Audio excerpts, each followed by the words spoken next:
What were maybe some of those things you wanted to work on from last year to this year, those mistakes you said? Just communication, checks and adjustments and things like that, and, some of the zone drops and things like that, and just being able to see, what Coach GA been telling us and seeing it work with some of the drops and things like that, and just being able to be under certain routes and, being close to the ball, essentially, to be able to make those plays. Yeah, and in this last one, too, I mean, you had a couple pass deflection or pass breakups.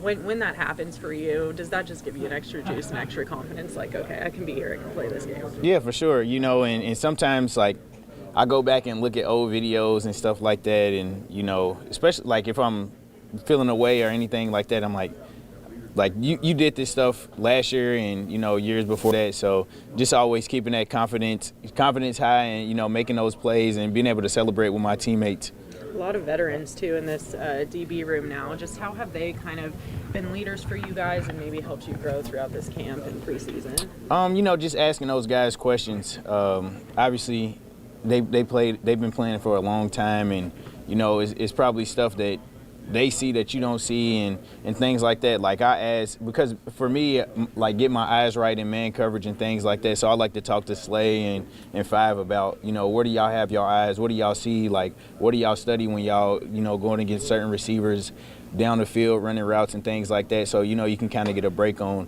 when they get in and out of their breaks to be able to make more plays. And they've been willing to, help you, right? Yeah, for sure. Advice. Yeah. Obviously, both of those guys won Super Bowls and made a lot of money, making a lot of money.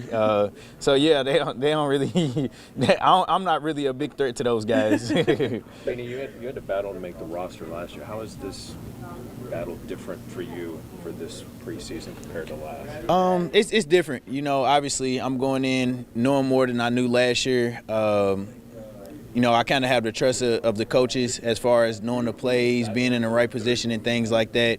It's still a battle, every year to compete until I get to that second contract and start making the big money. But, yeah, it's still one of those things. Obviously, come in, work every day, and still prove myself, because obviously you got to earn the right to, to be on the team. You pleased with what you've shown?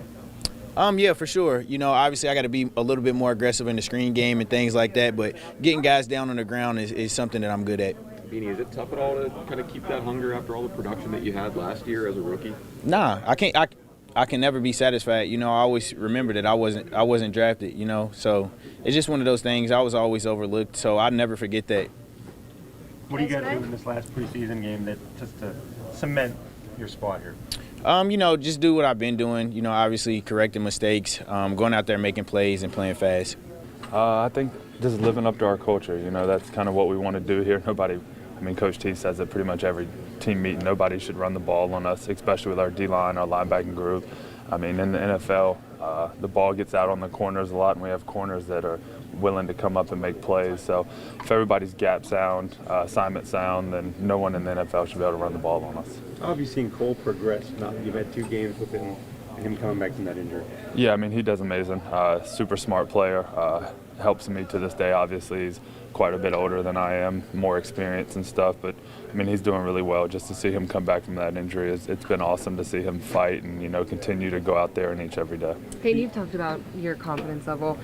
TA talked about it today as well. Just he encourages that. Where does that come from for you as far as building on not a ton of experience and then continuing through the off season?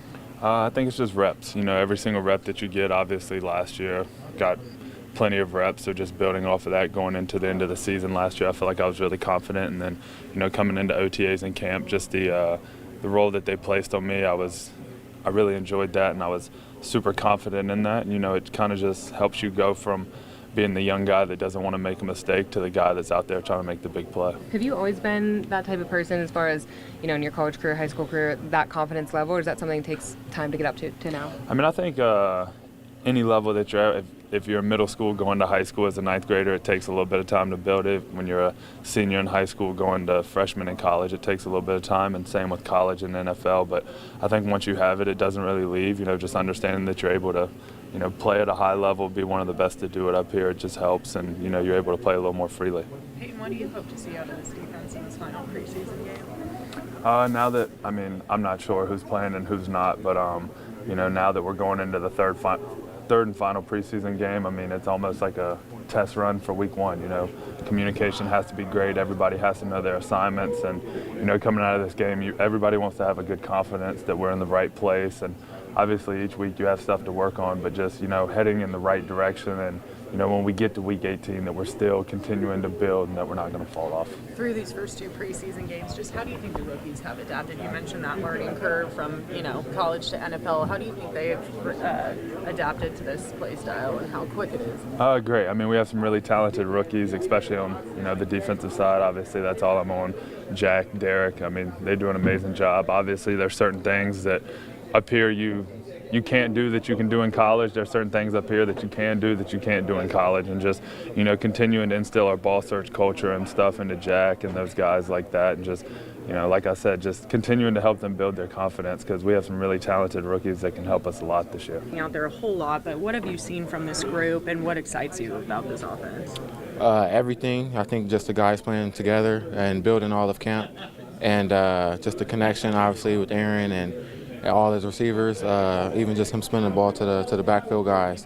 I think it boosts our offense, seeing our O-line play together, and really just this whole unit, even our defense, seeing everybody play as a unit and play Steelers football. It seems like recently, too, I mean, it's just the preseason, so who knows, but it seems like you guys have been airing it out a little bit more, not prioritizing the pass game more, but it's a lot more options out there. How exciting is that for you specifically? Yeah, I would say, I mean, just coming into it, just knowing we have Aaron, I figured we would pass the ball a lot more than before, and just seeing all the other quarterbacks be able to do so too, and then preseason games and at practice, I think we know we have a great running back, great ground game, great quarterback, great receivers. Just got to put it together on the film, on the field, and really I think just spread the ball all around. We got a lot of weapons, tight ends, receivers, running backs. Could do it on the ground, could do it on the air. Have a vet, experienced quarterback. I feel like just spread the ball all around.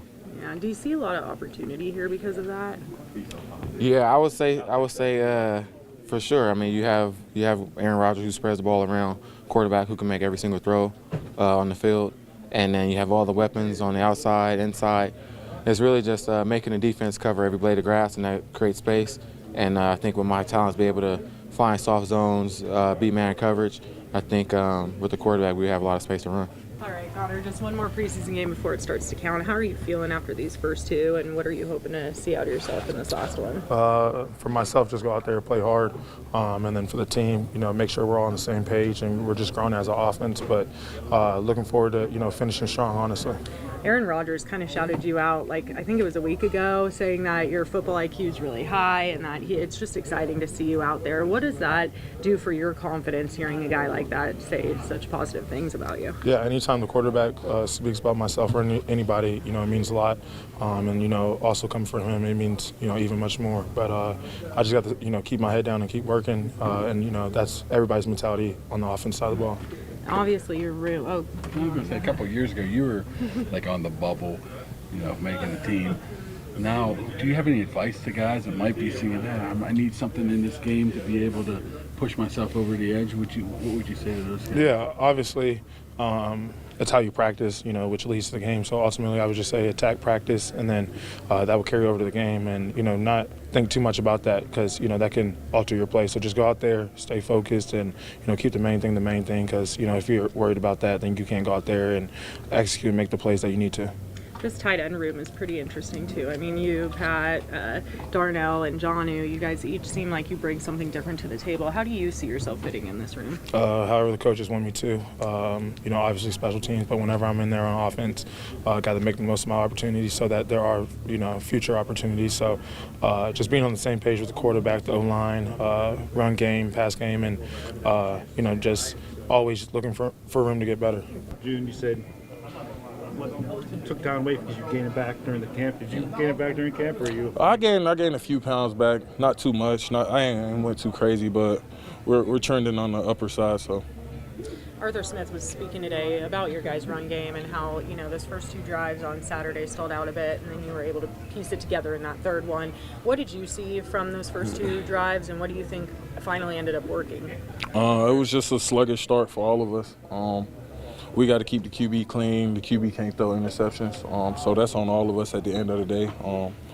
And that can't happen second play of the game, even if it's a preseason game. You know, we got to uphold the standard, you know, for our offense and what we visualize. So, you know, it's always something you can continue to work on, but we can't start a game like that. So I'm turning the page onto Thursday. Are you hoping, obviously, you guys come out a lot stronger than that? And what are you hoping to see out of the starting offense? Of course. The intentions are always the same coming into the game. You just got to continue to execute. So. It's been like working with Aaron and his relationship. I mean, you guys are all, except for Isaac, so much younger than you. What's that dynamic like? It's a love-hate relationship at the same time, because sometimes he's playing, but everybody's not on the same page. But it's also good to have that bond within, to have the understanding of, like, okay, he's a vet, like, I know everything, you know, let me make sure everybody else is good, and then we can carry on with whatever was going on, whatever the situation was, you know, just things like that. But I feel like he has a good sense of, you know, like who he is and who we're trying to be and getting us to where we're trying to go. Let's go one more here, guys. You get like an extra sense that, like, you know, guys, you know, including yourself, feel like they don't want to let him down because of, you know, who he is and his career. Of course. Yeah, you got Aaron Rodgers behind you, and of course you got a little bit of fire up under you. And you know, you just gotta do what you can to make everything work. That's how I feel. That's how I take it. So. What do you think of the new locker room? The new paint?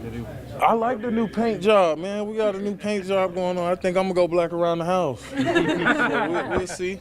Kelvin, I saw you out there today in a helmet working out on the side. What made you want to go out there today and do that? I saw you working out on the side before, but today it looked a little... It was the plan with the medical staff, you know. It was just a timeline.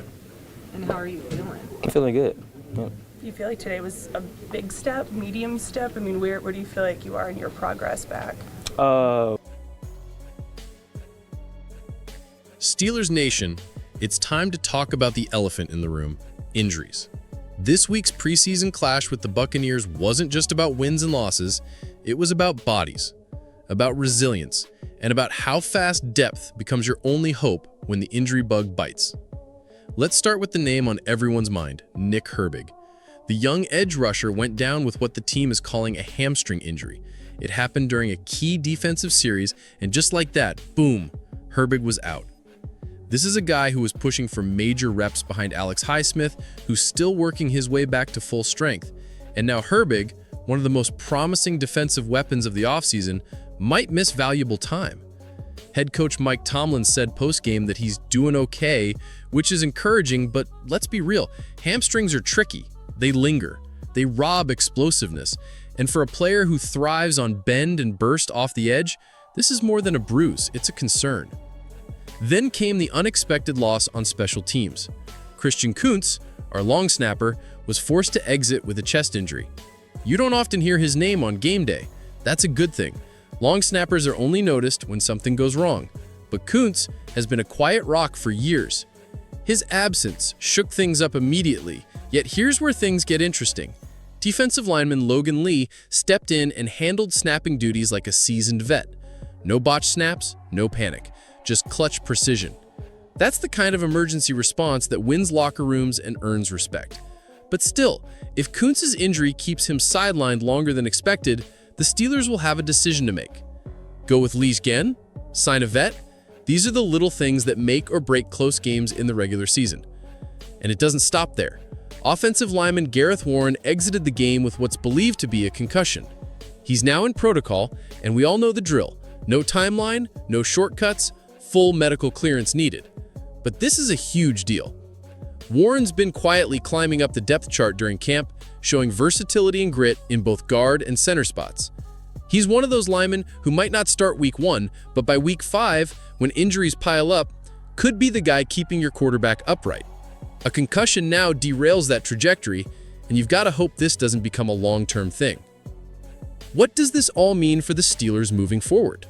It means that the depth we've talked about all offseason is being tested, and not just tested, it's being stretched. This team built itself on flexibility and readiness. Now we get to see if that mindset holds when the physical toll hits. Rookies, camp standouts, and even special teamers have to be ready to take the next step. Let's be clear, this isn't panic mode. No season is won or lost in week 2 of the preseason, but this is the wake-up call. These moments expose your cracks. They force coaching staffs to pivot and adapt. They give fringe players a chance to leap into relevance. And they remind us all that the road to January is long and ruthless. So Steelers Nation, I want to hear from you. How concerned are you about Herbig's hamstring? Do you trust Logan Lee as a backup long snapper if Kuntz can't go? Should the Steelers be shopping for O-line depth right now, or stay the course and trust what we've got? Smash that like button if you believe in the next man up mentality. Hit subscribe if you want every injury update, roster adjustment, and preseason storyline right here from your #1 source for all things Steelers. This team is tough, but toughness is forged through pressure, and we just hit the first flame. Let's stay locked in, Steelers Nation. We ride through this together.